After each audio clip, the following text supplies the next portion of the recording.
Natatanggalin na nga. Hi kapatid! For today's video ay i-reveal natin kung paano ko nagawa ang isa sa pinakamahirap na cake na na-encounter ko. Ito yung photo na pinagagaya ng client. Shout out to Miss Shane sa nagpagawa ng cake na ito. Thank you so much. Matagal ko ng client si ma'am. Simula mag last birthday siya bilang single hanggang sa ikinasal at magkaroon ng napakagandang baby girl ay taon-taon na talaga ako ang gumagawa ng kanilang cake. Ang size nga pala ng cake na ito ay 11 by 5 moist chocolate cake with chocolate ganache. Ito yung stand ng octopus na ginamit ko. Nagawa ko lang to sa nagwe-welding. Yan. So, ang size ng bilog nito ay 7. Pares din ito. Then, yung pinaka-stand niya ay 5 inches. So, lahat ng parte, babalutan ko siya ng aluminum foil. Mag-always tayo kasi panimagin.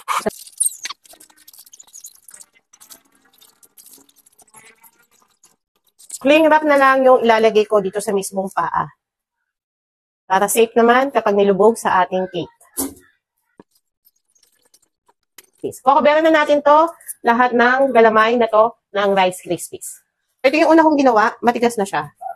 So, hinimas-himas ko lang. O kayong ano dyan, basta hinimas-himas ko lang para makote natin yung kung anong kote na gusto natin palabasin. In-inform ko kay ma'am na Rice Krispies yung ilalagay ko na galamay ng octopus. Dahil masyado nga matataba yung galamay ng octopus, masyado siyang bibigat kung pure fondant yung gagamitin. Tapos dito naman sa 4 na galamay na nakababa, gumawa lang ako ng ganitong korte. Oh.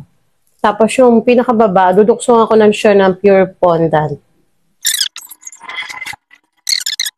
So, ito yung styrofoam na gagamitin ko at pinalutan ko na rin siya ng cling wrap para kahit dumikit sa ating Rice Krispies, safe pa rin.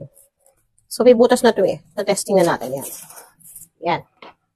Bukod ko nga palang kinuberan yung styrofoam na ginamit ko bilang ulo ng octopus at isa-isa ko na rin kinuberan yung galamay ng octopus. Wala na akong ginamit dito na pandikit para sa fondant dahil malakit na rin yung ating Rice Krispies. Nung matapos ko nga yung galamay at ulo ng octopus ay ito namang edible cake ang hinarap ko dahil kailangan ng ipatong yung octopus. Gumamit nga ako dito ng plate dowel na may straw at nilagyan ko din ito ng wood dowel. Para mas matibay, mas safe at hindi masyadong sumayaw o lumubog ang ating octopus dahil mas bibigat na ito kapag nabuo na totally ang octopus at ang ipapatong na tier na non-edible cake.